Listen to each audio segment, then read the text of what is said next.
Hello friends, आज की ताज़ा खबरों में आप सभी का स्वागत है। झारखंड की तमाम छोटी बड़ी खबर इस वीडियो में देखने को मिलेगी। सबसे पहले बड़ी खबर, देश में 15 अक्टूबर के बाद खुलेंगे स्कूल। एक बड़ी खबर की केंद्र सरकार से हरी झंडी मिलने के साथ ही अब 15 अक्टूबर के बाद स्कूलों को खोलने की तैयारी शुरू हो गई है। चरणबद्ध तरीके से स्कूल खोले जाएंगे और सबसे पहले 10वीं 12वीं के छात्र छात्राओं को बुलाया जाएगा, क्योंकि इनकी बोर्ड की परीक्षाओं में अब कुछ ही महीने बचे हुए हैं। बच्चों को स्कूल बुलाकर इनके प्रैक्टिकल सहित बाकी बचे कोर्स को पूरा कराया जाएगा।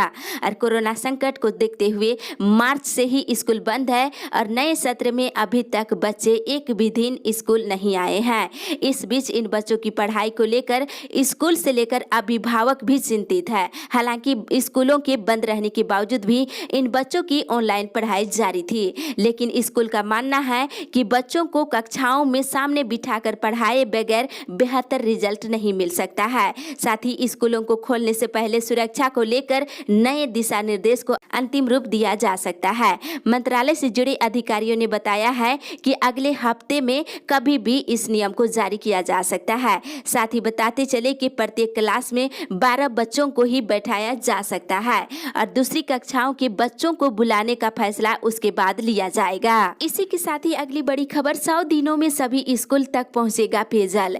एक बड़ी खबर की देश भर के स्कूलों और आंगनबाड़ी केंद्रों में पेयजल आपूर्ति सुनिश्चित कराने के लिए केंद्रीय जल शक्ति मंत्रालय ने 100 दिवसीय अभियान की शुरुआत किए हैं। केंद्रीय जल शक्ति मंत्री गजेंद्र सिंह शेखावत ने सभी राज्यों और केंद्र शासित प्रदेशों से इसे जन आंदोलन बनाने का अनुरोध किया है। साथ ही उन्होंने सभी मुख्यमंत्रियों और राज्यपालों को पत्र लिख करके उनके क्षेत्र में अभियान का नेतृत्व करने का आग्रह किए हैं। साथ ही उन्होंने कहा है कि सभी राज्य सरकारों से 100 दिनों में सभी स्कूलों और आंगनबाड़ी केंद्रों में पाइपलाइन से पेयजल आपूर्ति सुनिश्चित करने के लिए कहे हैं। इसी के साथ ही अगली बड़ी खबर, 100 यूनिट बिजली फ्री देने पर फैसला जल्द।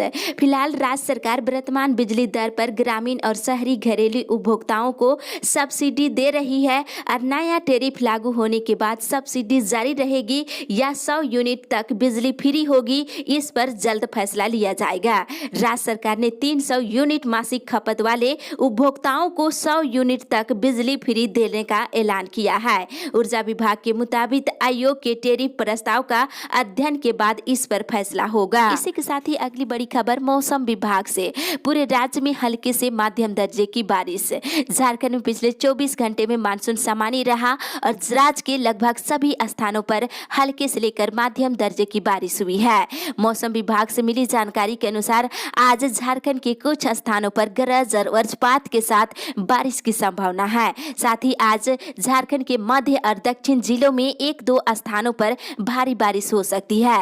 राजधानी और आसपास में 8 अक्टूबर तक कहीं कहीं हल्के से लेकर मध्यम दर्जे की बारिश का अनुमान है। इसी के साथ ही अगली बड़ी खबर, झारखंड कोरोना अपडेट्स, मिले 877 नए मरीज, 5 और नए संक्रमित मरीज की मौत। एक बड़ी खबर की झारखंड में लगातार कोरोना मरीजों की संख्या बढ़ रही है। पिछले 24 घंटे के दौरान 877 नए मरीज मिलने के साथ ही 5 नए संक्रमित मरीज की मौत हो गई, जिसमें पश्चिमी सिंहभूम, सरायकेला और पूर्वी सिंहभूम से एक नए मरीज और रांची से 2 नए मरीज की मौत हो गई। अब राज्य में कोरोना से मरने वालों की संख्या 734 हो गई है।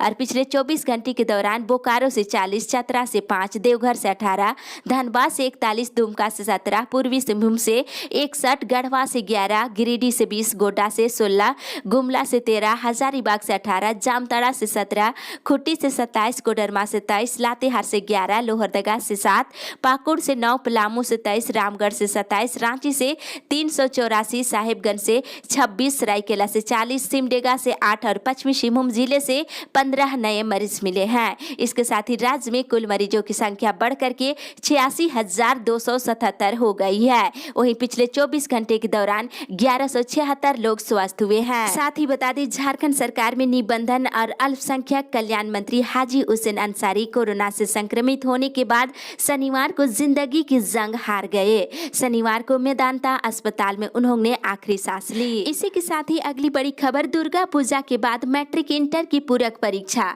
एक बड़ी खबर की झारखंड में दुर्गा पूजा के बाद मैट्रिक और इंटरमीडिएट की कंपार्टमेंटल की परीक्षा होगी। परीक्षा की अनुमति के लिए स्कूली शिक्षा और साक्षरता विभाग ने आपदा प्रबंधन विभाग को प्रस्ताव भेज दिया है।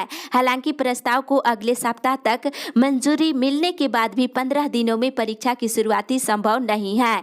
ऐसे में 25 अक्टूबर के बाद ही परीक्षा के आयोजन की तारीख घोषित की जा सकती है। बता दें कि मध्यमा, मदरसा, intermediate, vocational, inter compartmental, matric compartmental और 89 मॉडल स्कूल में प्रवेश परीक्षा और इंदिरा गांधी बालिका आवासीय विद्यालय की तर्ज पर स्कूलों की प्रवेश परीक्षा का परीक्षा होना है। इसी के साथ ही अगली बड़ी खबर, घर घर से एकत्रित कर रहे प्रवासी मजदूरों का डाटा। एक बड़ी खबर की प्रवासी मजदूरों के सर्वेक्षण का काम मिशन गौरव कार्यक्रम के तहत सीनी टाटा ट्रस्ट की ओर से चलाया जा रहा है।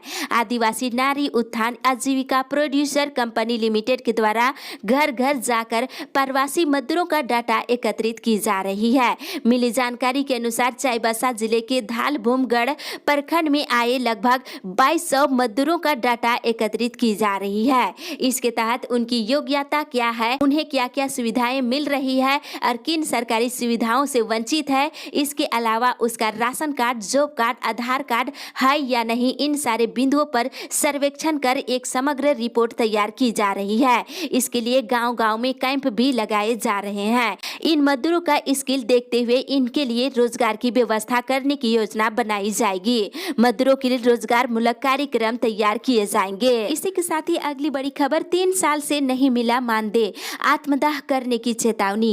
एक बड़ी खबर की सरायकेला खरसवा जिले में जेके ट्रस्ट द्वारा संचालित कृत्रिम गर्भधान केंद्र में कार्यरत कर्मचारियों को मार्च 2017 के बाद से मानदेय नहीं मिला है। जिले के 17 प्रखंडों में कृत्रिम गर्भधान केंद्र में तैनात कर्मियों को बगैर मानदेय के 2017 से अब तक काम करना पड़ रहा है। उन्होंने मानदेय के लिए कई बार शिकायतें की, लेकिन हर बार सिर्फ आश्वासन मिला है। 3 साल से मानदेय नहीं मिलने के कारण परिवार का भरण पोषण करने में काफी परेशानी हो रही है। कर्मियों ने कहा है, जल्द मानदेय का भुगतान नहीं होने पर कार्यालय के समक्ष सभी कर्मी आत्मदाह करने को मजबूर होंगे। के साथ ही अगली बड़ी खबर, टेट की घोषणा कर भूल गया जैक। झारखंड में 1 साल के बाद भी नहीं शुरू हो सकी झारखंड शिक्षक पात्रता परीक्षा। एक बड़ी खबर की झारखंड एकेडमिक काउंसिल ने पिछले वर्ष अक्टूबर में ही तीसरी शिक्षक पात्रता परीक्षा की घोषणा विज्ञापन जारी कर की थी। इस परीक्षा में शामिल होने के इच्छुक अभ्यर्थियों को जैक की वेबसाइट नियमित रूप से देखने की अपील की गई थी ताकि वे इसके लिए आवेदन कर सके। उस समय से लेकर अब तक हजारों अभ्यर्थी जैक की वेबसाइट लगातार देख रहे हैं, लेकिन 1 साल में भी इस परीक्षा की कोई प्रक्रिया शुरू नहीं हो सकी। स्कूली शिक्षा साक्षरता विभाग ने एक तो टेट की नियमावली बनाने में 3 साल लगा दिए थे और नियमावली बनने के बाद पिछले वर्ष 4 अक्टूबर को परीक्षा के आयोजन की अनुशंसा जैक से की गई और इसी अनुशंसा के आलोक में जैक ने पिछले वर्ष अक्टूबर में ही इस परीक्षा की घोषणा करते हुए शीघ्र आवेदन मांगे जाने की बात कही थी, लेकिन अभी तक इसमें कोई प्रगति नहीं हुई है। इसी के साथ ही अगली बड़ी खबर, वरीयता के आधार पर मिलेगी प्रोन्नति। शिक्षकों को ग्रेड 1 में प्रमोशन को लेकर क्षेत्रीय शिक्षा उप निदेशक नारायण प्रसाद विश्वास ने अपने कार्यालय कक्ष में शनिवार को बैठक की है और क्षेत्रीय शिक्षा उप निदेशक ने बताया है कि सरकार के निर्देश अनुसार प्रमंडल स्तर पर प्राथमिक और मध्य विद्यालयों के वैसे शिक्षक जिन्हें अभी तक एक भी प्रमोशन नहीं मिला है, उनको प्रमोशन दिया जाएगा। इसी के साथ ही अगली बड़ी खबर, बिहार के तर्ज पर झारखंड में भी गिरी रक्षकों को मिले सुविधा। केंद्रीय संरक्षक मनोज कुमार कुशवाहा ने गिरी रक्षकों को संबोधित किया है और उन्होंने कहा है कि बिहार के तर्ज पर झारखंड में भी होमगार्ड जवानों को सभी सुविधा मिलनी चाहिए। इसके लिए विधानसभा चुनाव से पहले मुख्यमंत्री हेमंत सोरेन ने झारखंड वेलफेयर होमगार्ड एसोसिएशन के पदाधिकारियों को आश्वासन दिया था। इसी बात को लेकर 6 अक्टूबर को मुख्यमंत्री के नाम उपायुक्त को ज्ञापन पत्र दिया जाएगा। श्री कुशवाहा ने कहा है कि मुख्यमंत्री अगर अपनी बात पर कायम नहीं रहेंगे तो होमगार्ड एसोसिएशन ने निर्णय लिया है कि इस बार उपचुनाव दुमका में इसका खामियाजा उठाना पड़ेगा। इसी के साथ ही अगली बड़ी खबर, कृषि कानून से अर्थव्यवस्था में हिस्सेदार बनेंगे किसान। जनजातीय मामले के केंद्रीय मंत्री अर्जुन मुंडा ने कृषि सुधार अधिनियम को किसानों के हित में बताया है। उन्होंने कहा है कि केंद्र सरकार ने किसानों के सशक्तिकरण के लिए 3 कानून बनाए हैं। इससे किसानों की आर्थिक स्थिति अच्छी होगी और वे देश की अर्थव्यवस्था में हिस्सेदार बन सकेंगे। उन्होंने कहा है कि कानून में किसानों के हित को ध्यान में रखते हुए ऐसे प्रावधान किए गए हैं जिससे आने वाला समय में उनकी आय दुगुनी होगी। इसी के साथ ही अगली बड़ी खबर, सरकारी स्कूलों में मात्र 28% बच्चों तक पहुंच रहा ऑनलाइन लर्निंग मटेरियल। आपको बता दें, राज्य के सरकारी स्कूलों के 28% बच्चों तक ही ऑनलाइन लर्निंग मटेरियल पहुंच रहा है। चिंताजनक की बात है। शिक्षा विभाग के काफी प्रयास के बाद भी इसकी संख्या नहीं बढ़ रही है। इसके पीछे मुख्य वजह ग्रामीण क्षेत्रों में बच्चों के पास स्मार्टफोन नहीं होना बताया जा रहा है। इसी तरह से बच्चों को व्हाट्सएप ग्रुप के माध्यम से लर्निंग मटेरियल भेजने के मामले में बोकारो राज्य में पहले स्थान पर है और सिमडेगा जिला राज्य में सबसे निचले पायदान पर है। इसी तरह से बच्चों को ऑनलाइन लर्निंग मटेरियल भेजने के मामले में रांची राज्य में 20वें स्थान पर है। इसी के साथ ही अगली बड़ी खबर, कोरोना का टीका 6 माह में। एक बड़ी खबर की ब्रिटेन में इस साल के अंत तक कोरोना के टीके को स्वास्थ्य नियामकों से हरी झंडी मिलने की उम्मीद है। ब्रिटिश मीडिया में किए गए दावे के अनुसार इसे 6 महीने या उससे कुछ समय पहले तक टीकाकरण अभियान के लिए जारी किया जा सकता है। मिली जानकारी के अनुसार ऑक्सफोर्ड विश्वविद्यालय वैज्ञानिकों के द्वारा बनाए जा रहे टीके का परीक्षण चल रहा है और दिसंबर में इसे आवश्यक नियामक मंजूरी मिल सकती है। वैक्सीन को मंजूरी देने के बाद जारी किए जाने में 6 महीने तक समय लग सकते हैं। इसके साथ ही अगली बड़ी खबर, गलत नीतियों से करोड़ों बेरोजगार। राष्ट्रवादी युवा कांग्रेस के प्रदेश अध्यक्ष प्रभाकर प्रसाद ने कहा है कि केंद्र सरकार युवाओं को रोजगार देने में विफल रही है। नोटबंदी से लेकर कोविड-19 के बहाने सरकार ने युवाओं को ठगने का काम किया है। एक तो रोजगार सृजन नहीं हुआ, वहीं दूसरी ओर देश के करोड़ों युवाओं को बेरोजगार कर दिया गया। उन्होंने कहा है कि समय रहते अगर केंद्र सरकार युवाओं को रोजगार देने में सफल नहीं हुआ तो राष्ट्रवादी युवा कांग्रेस सड़क से लेकर सदन तक आंदोलन करेगी। इसी के साथ ही अगली बड़ी खबर, जेटेट सफल अभ्यर्थियों का अनशन 8 से। वर्ष 2016 में झारखंड शिक्षक पात्रता परीक्षा में सफल हुए अभ्यर्थी नियुक्ति की मांग को लेकर आंदोलन करेंगे। जेटेट उत्तीर्ण शिक्षक बहाली मोर्चा 2016 के बैनर तले अभ्यर्थी 8 अक्टूबर से मोराबादी मैदान में आमरण अनशन करेंगे। मोर्चा का कहना है कि परीक्षा पास हुए 4 साल हो गए हैं पर अब तक नियुक्ति प्रक्रिया शुरू नहीं हुई है। साथ ही अगली बड़ी खबर, त्योहार को देखते हुए 41 स्पेशल ट्रेन चलाने का प्रस्ताव। झारखंड को मिलेगी 20 ट्रेन। एक बड़ी खबर की दुर्गा पूजा, दशहरा, दीपावली, छठ जैसे त्योहारों को देखते हुए दक्षिण पूर्वी रेलवे ने रेलवे बोर्ड को 41 मेल एक्सप्रेस ट्रेनें चलाने का प्रस्ताव दिया है। इन 41 ट्रेनों की सूची में झारखंड के 3 स्टेशनों से खुलने वाली कुल 20 ट्रेनें भी शामिल है। साथ ही इधर बता दें, रेलवे बोर्ड ने पुरी से आनंद विहार के बीच चलने वाली नंदन कानन एक्सप्रेस और नीलांचल एक्सप्रेस को चलाने की अनुमति भी दे दिया है। इससे धनबाद से दिल्ली का सफर करना आसान हो जाएगा।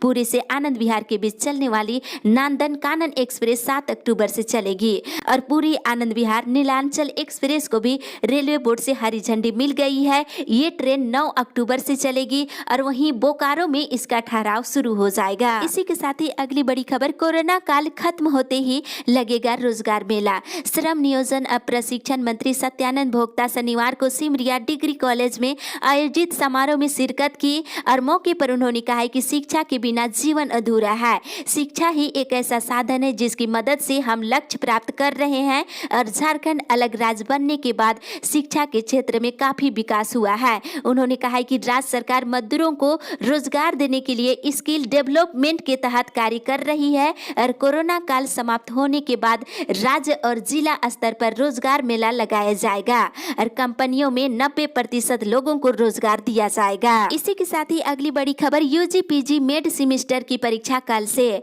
मड़वाड़ी कॉलेज ने स्नातक और स्नाकोत्तर ऑनलाइन मिड सेमेस्टर की परीक्षा का कार्यक्रम जारी कर दिया है। इसके तहत स्नाकोत्तर सेमेस्टर 2 और स्नातक और MCM सेमेस्टर 4 की परीक्षा ऑनलाइन ली जाएगी। 5 अक्टूबर से परीक्षा होगी। साथ ही इधर पॉलिटेक्निक फाइनल ईयर की परीक्षा स्थगित।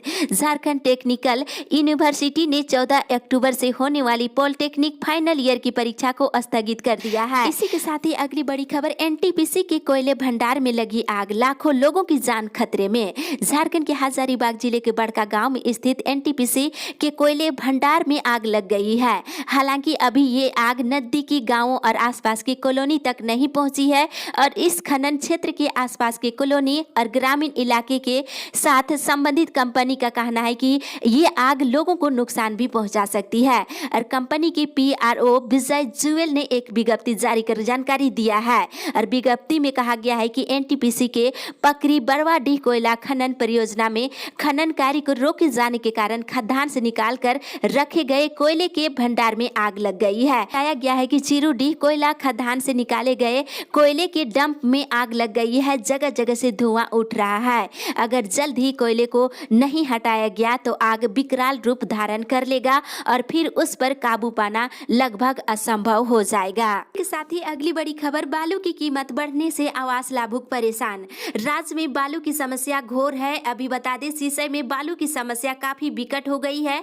जरूरतमंदों को बालू नहीं मिल रहा है। आम जन भंडार से बालू खरीदना चाहते हैं तो प्रति ट्रैक्टर 2000 रुपये से अधिक राशि मांगी जा रही है। आपको जानकारी होगा कि आधारभूत संरचनाओं के निर्माण में बालू काफी आवश्यक है और पीएम आवास योजना में लाभुकों को निर्धारित राशि मिलता है और बालू ऊंचे दाम पर खरीदकर लाभुक आवास निर्माण नहीं कर पाएंगे। व्यक्तिगत आवास निर्माण के लिए 500 रुपया ट्रैक्टर बालू 2000 रुपये में खरीदना पड़ रहा है। जबकि सिसई में बालू की कमी नहीं है, इसके बावजूद ऊंचे दाम में बालू खरीदना पड़ रहा है। प्रशासन से स्थानीय स्तर पर सस्ते दर पर बालू व्यवस्था करने की मांग की गई है। इस अपडेट में बस इतना ही। आगे की खबर के लिए आप हमारे साथ बने